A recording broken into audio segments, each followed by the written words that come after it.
NBA players been keeping secrets, so let's start with Joel Embiid's murder. Growing up in Cameroon, all he ever wanted was to earn his people's respect. But his basketball skills were never enough. Even though he had dreams of going pro, one day he realized he needed to do something that no other athlete had the balls to do.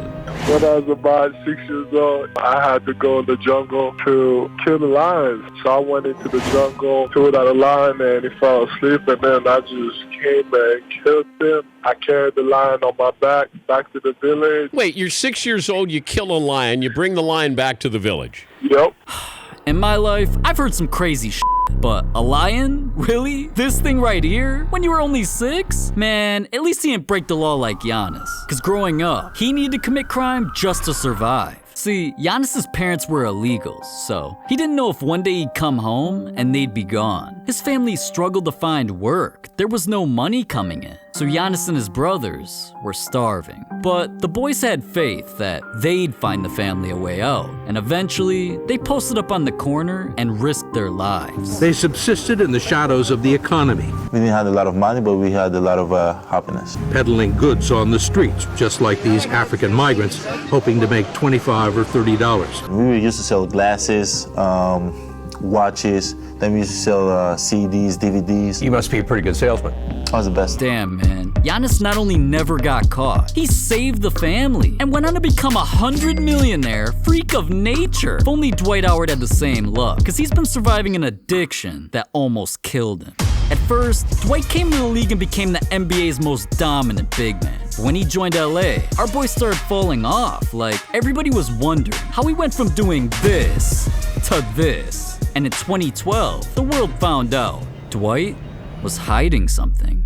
One day in the Lakers locker room, he went into a panic because his hands and feet were tingling so bad, he couldn't stop his legs from shaking. So he called up his nutritionist, and when she discovered his dangerous habit, even she was scared for his life. So I just developed that sweet tooth. As I got older, it just kept going. I just started to love Skittles, and all I wanted was Skittles, Skittles, Skittles. You know, I couldn't stop. Then I fell in love with honey bun, and I would eat at least 4 or 5 of them a day, maybe more. Just heat them up and have some ice cold water with it. It was so good. And my routine one season was McDonald's before every game. I would get 2 double cheeseburgers, a large fry, a small fry, a strawberry chocolate milkshake, and a large Coke. Yeah. Dwight was so addicted to junk food, he literally put a Skittles machine in his house. And not only that, dude was eating over 5,000 calories and 12 candy bars per day. But his nutritionist told him if he didn't stop, not only would his career be over, so would his life. And Dwight vowed to change before it was too late. But I don't know what's crazier, that or Kawhi's weirdest moment. Because what he did at a restaurant went so viral, not even his ugly ass laugh can touch this story. Right after his 2014 championship, dude came in having his best season. But we all know Kawhi, man. Dude's a robot, so even that wasn't good enough. He started spending every day and night in the gym. And that's when his teammates got suspicious that maybe he wasn't human after all. So they put things to the test, inviting him to dinner. Cause even a 6'7", 225-pound beast has to eat sometime, right? Well, since Kawhi just signed a $90 million deal, they all decided to hit up one of San Antonio's most expensive restaurants. And you'd think Kawhi'd be trying to blow a bag, but after he looked at the menu, he wasn't really feeling it. And when the waiter came around to take orders, each of his teammates ordered something delicious. But Kawhi? He's built different. He whipped out a bag of fruit, started yelling apple time, and literally ate 12 of them with a fork and a knife. I mean, are we really surprised the dude who laughs like this does things like that? Well, at least Kawhi ain't like LeBron, living every day in fear. Cause after LeBron signed his Lakers contract, he instantly had a target on his back. See, in 2018, LeBron bought a mansion in one of LA's most exclusive areas. And copping a crib with a home gym, movie theater, a pool in the back, anybody would be hyped. But LeBron should have done his research, because what he didn't know was he was being watched by a maniac. See, living in Los Angeles comes with 2 things: celebrity neighbors and haters. And one day when LeBron turned on the news, he got scared for his life. Cause he saw other celebrities in his own neighborhood all became victims. And what's even scarier is, LeBron was at the top of the criminals list. But see, our boy's a billionaire, and he wasn't gonna let some weirdos in ski masks pull off a GTA heist. So he put 10 security guards on payroll to guard his house 24/7, cause it was more than his life at risk. So cause the criminal organization knew he became untouchable, they started vandalizing his murals instead to send a warning. And it proved they weren't scared to ruin his dreams, like the NBA did to Jokic. Cause coming into the 2014 draft, Jokic was ready to turn his dreams into reality. So at the Barclays Center, the picks came in one by one, and Jokic waited anxiously for his opportunity. Then, with the 41st pick, the Denver Nuggets were up, so Jokic could taste that it was his time. He waited on this moment for 19 years, and he was ready to get the crowd hyped. But as the pick came in, the NBA felt watching this was more important. Two things you only dreamed would come together. Oh, that reminds me. Dude, what? A $20 delivery fee? That. But for real, if I was Jokic and the NBA did me that bogus, I'd be more pissed than the time an NBA player almost got an ass whooping from his own coach. Who else but J.R. Smith, man? Back in 2018, the Cavaliers were filled with drama. And in February, they nearly traded away their entire team, so pressure was at an all-time high. And luckily, when the Cavs went up against the Nets, they pulled off a much-needed win, where J.R. Smith, he went off. That night, he dropped an insane 4 points. Dude, seriously, 0 for 3? You had one job. So the next day, when JR showed up to practice, our boy came in just minding his business. But when the Cavs assistant coach saw him, he just had to clown dude. Because not only did JR play like ass, he wasn't subscribed to our channel. So that's where things got heated. J.R. Smith served a one-game suspension Thursday for throwing soup at Cavs assistant coach Jamin Jones. For a long time, I refused to talk about the soup incident, but it was the bowl plus the soup. The bowl and the soup. And it was the first bowl out of the pot, so it was hot as hell. Oh, no! Damn, bro. If someone threw a bowl of soup at me, we'd have to square up. But at least what JR did wasn't as embarrassing as Jason Tatum, because this man did something so stupid, it got him banned from his idol's crib. Like, you don't understand. Back in 2019, Tatum was on cloud 9, because not only was he turning into a superstar, he was offered the deal of a lifetime to become a face of Jordan Brand.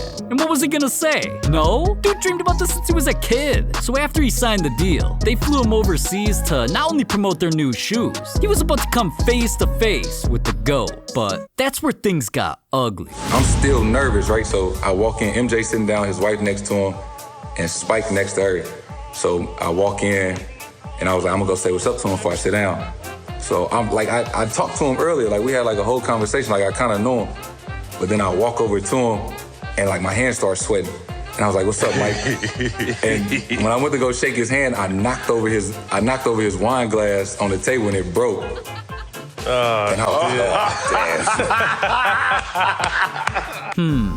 I think he's gonna have to find a new idol, man. Hey, Tatum, bro, don't worry. We got room over here at Team LeBron. But hey, at least MJ didn't try to ruin Tatum's life like a deranged fan did to James Harden. Because during a heated matchup between the Rockets and Jazz, Houston was down bad, so Harden was pissed. And to make the situation worse, they were playing in Utah, home of the NBA's craziest fans. And late in the third quarter, Harden lined up for a free throw to try and spark a comeback. But that's when a fan did him dirty.